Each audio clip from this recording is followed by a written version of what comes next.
बंगाल के सबसे पुराने रेड लाइट एरिया लच्छीपुर में कायम है क्रिमिनल राज। मौजूदगी तो है पुलिस कमिश्नरेट की भी। आईपीएस से लेकर राज्य पुलिस अधिकारियों की है पूरी फौज, लेकिन कार्रवाई में सिर्फ कागजी। यहाँ आने वाले ग्राहकों से क्रिमिनल करते हैं खुलेआम लूट। प्रताड़ित होती है सेक्स वर्कर भी, लेकिन क्रिमिनलों के खिलाफ नहीं होती कभी कोई कड़ी कार्रवाई, क्योंकि हिस्सा पहुँचता है पुलिस से लेकर राजनेताओं तक। आज चर्चा करेंगे इसी मुद्दे की। आप जुड़ चुके हैं आर्थिक धारा से, अभिवादन स्वीकार करें पूजा राय का। चैनल को कर ले सब्सक्राइब। लौटती हूँ शीघ्र ही। भले ही सुप्रीम कोर्ट ने सेक्स वर्करों को दी है कानूनी मान्यता, लेकिन निजात नहीं मिली है उन्हें क्रिमिनलों पुलिस से। रेड लाइट एरिया में रहने वाली सेक्स वर्करों के लिए है मुश्किल हालात। कोविड के बाद मंदा हो गया है धंधा, लेकिन काबिज हो गए हैं क्रिमिनल कोड में खास की तरह लूटते हैं ग्राहकों को। ब्रांड कमजोर होने पर घट रही है आमदनी, लेकिन पुलिस बनी हुई है मूक दर्शक, या यूं कहें तो क्रिमिनलों की संरक्षण करता। आज चर्चा करते हैं इस बदनाम गलियों की। सम्भ्रात समाज चर्चा नहीं करना चाहता है इस मुद्दे की, लेकिन यहाँ के शोषण लूट को समझना है जरूरी, क्योंकि सेक्स वर्कर भी होती है समाज का अभिन्न अंग। आज खंगालते हैं आसनसोल के रेड लाइट एरिया लच्छीपुर के क्रिमिनल एक्टिविटी को। समझने की कोशिश करते हैं उस तंत्र को जो टिका है सेक्स वर्करों पर। बने रहें इस पूरे वीडियो में हमारे साथ, क्योंकि इसे भी जानना है जरूरी आपके लिए।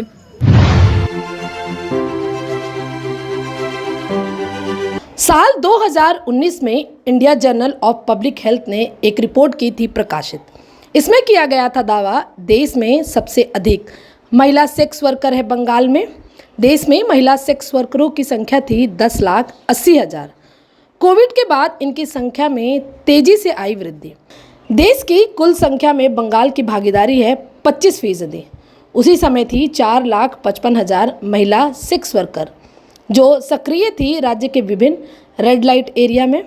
मुंबई के बाद सबसे बड़ा रेड लाइट एरिया इलाका है कोलकाता का सोनागाछी। 60,000 से अधिक सेक्स वर्कर हैं यहाँ एक्टिव। इनमें 50% शेयर है बांग्लादेशियों का। इसके बाद संख्या है नेपाल की। राज्य में सोनागाछी के बाद दूसरा नंबर है आसनसोल के लच्छीपुर का। सोनागाछी रेड लाइट एरिया स्थापित होता है 1805 के आसपास, लेकिन लच्छीपुर इससे भी है काफ़ी पुराना। आसनसोल दुर्गापुर पुलिस कमिश्नरेट के अनुसार पूर्वी भारत का यह सबसे पुराना रेड लाइट एरिया है। बेलरुई के जमींदारों ने किया था इसे आबाद। यूपी के बनारस, गाजियाबाद, लखनऊ, बिहार के मुजफ्फरपुर सहित कई इलाकों से लाई गई थी बाईजी।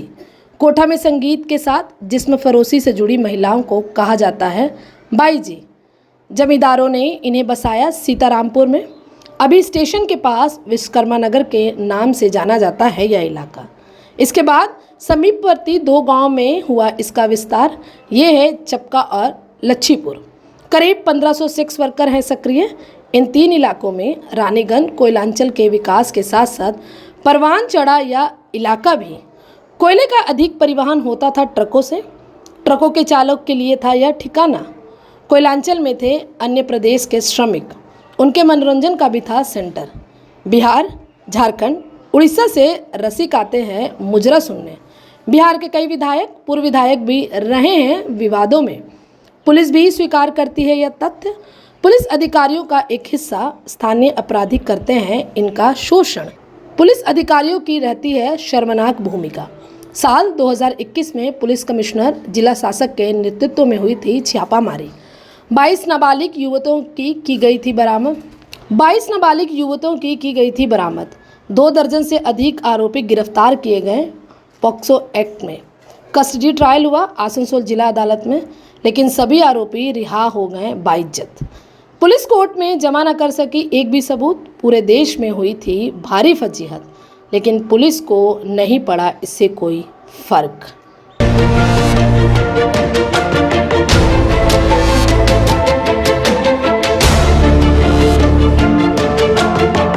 अब हालात हो गए हैं बद से बदतर। पुलिस के संरक्षण में क्रिमिनलों का चल रहा है राज। सेक्स वर्करों के पास आने वाले ग्राहकों को बनाया जा रहा है बंधक, की जाती है उनके साथ मारपीट, लूटे जाते हैं लाखों। अधिकतर ग्राहक तो इज्जत के डर से नहीं करते हैं शिकायत। यदि किसी ने कर भी दी तो पुलिस के स्तर से नहीं होती है कड़ी कार्रवाई। नमक खाने का फर्ज भी तो पड़ता है निभाना। बेलगाम बढ़ रही है ऐसी घटनाएं। सेक्स वर्कर कर रही हैं इसका विरोध, लेकिन न कारखाने में कहाँ गूंजती है तूती की आवाज। 2 दिन पहले आसनसोल के 2 युवक बने इन क्रिमिनलों के शिकार। क्रिमिनलों ने इन्हें दबोच लिया। एंट्री करते ही ठहराया दोनों को एसी कमरे में, बहला फुसलाकर खूब पिलाई शराब, कराया इनका मनोरंजन।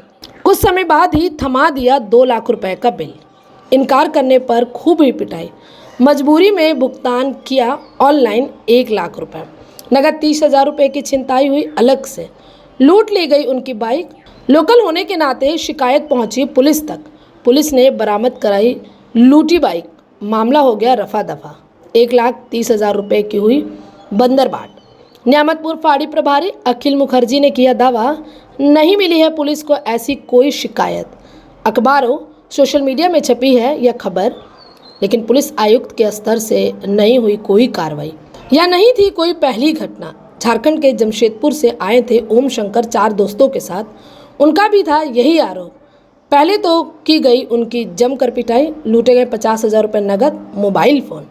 ऑनलाइन ट्रांसफ़र कराए गए 60,000 रुपये। पुलिस में की गई शिकायत। होने लगा बंगाल से झारखंड तक हंगामा।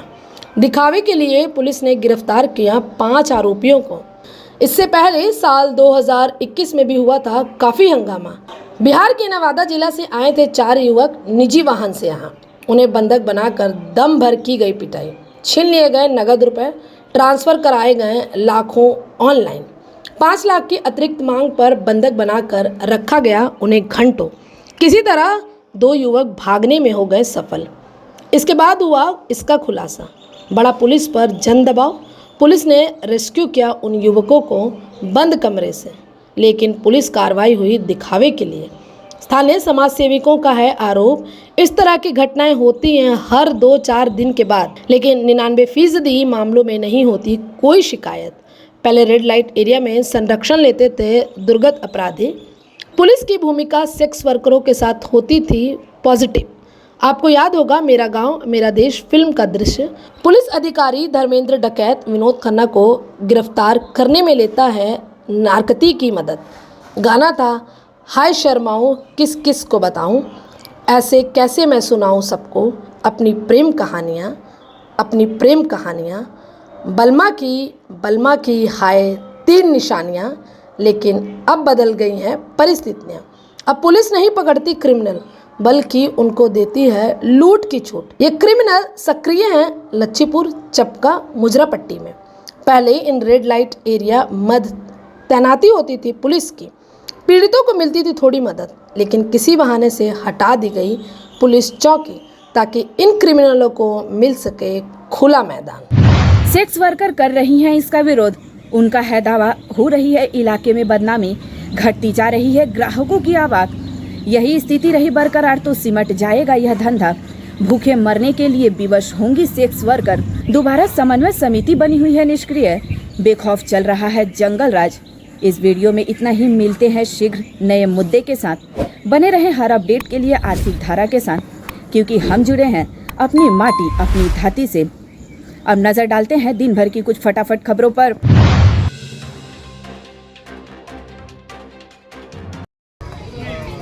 दुर्गापुर महिला महाविद्यालय के पास जंगल में एक पेड़ से गले में फंदा लगा अज्ञात महिला का सड़ा गला शव हुआ बरामद।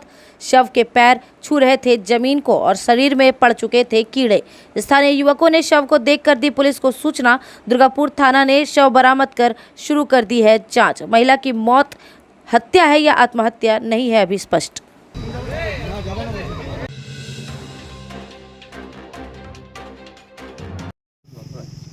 दुर्गापुर थाना क्षेत्र के वसुंधरा पार्क के पास जंगल में पेड़ की डाल से एक महिला और युवक के झूलते शव मिलने से इलाके में सनसनी। दोनों के गले में रस्सी बंधी थी और शरीर सड़ चुका था। मंगलवार सुबह 10:30 बजे चरवाहों ने शव देखकर दी पुलिस को सूचना। पुलिस ने शवों को कब्जे में कर पोस्टमार्टम के लिए भेजा। युवक की पहचान फरीदपुर थाना क्षेत्र के जामगढ़ निवासी के रूप में हुई, जबकि महिला की पहचान अब तक नहीं हो पाई। पुलिस प्रेम प्रसंग और आत्महत्या की आशंका के आधार पर कर रही है जाँच।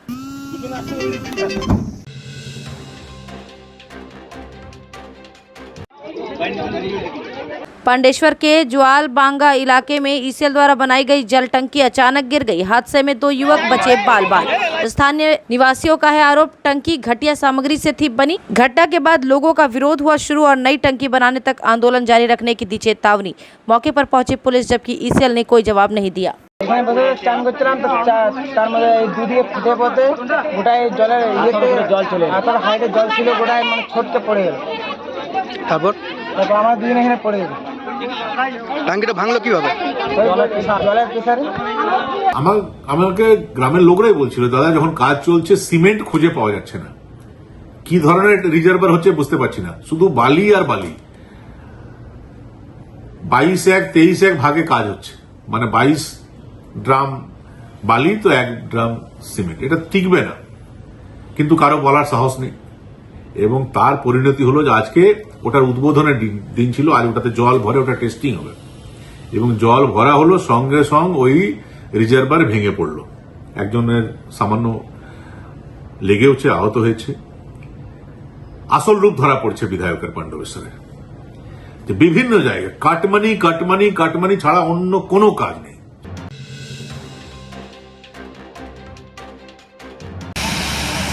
सोमवार रात निरसा थाना क्षेत्र के गोपालगंज मोड़ पर अज्ञात वाहन की टक्कर से आमदंगा गांव के मनोज हांसदा की हुई मौत। हादसे के बाद आक्रोशित ग्रामीणों ने शव रखकर राजमार्ग जाम कर की मुआवजे की मांग। सूचना पाकर थाना प्रभारी अनिल कुमार पहुंचे मौके पर, मुखिया के साथ मिलकर ग्रामीणों को कराया शांत। मृतक का शव धनबाद भेजा गया। पुलिस ने अज्ञात वाहन की शुरू कर दी है तलाश। परिजनों को सरकारी मुआवजे का दिया आश्वासन।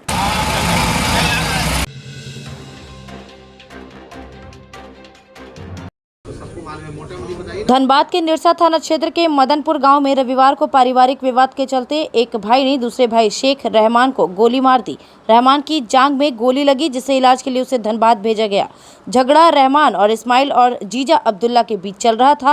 विवाद बढ़ने पर गोली चली। सूचना पाकर पुलिस पहुंची मौके पर, जांच हुई शुरू। आरोपियों की तलाश है जारी। पुलिस ने जल्द कार्रवाई का दिया आश्वासन।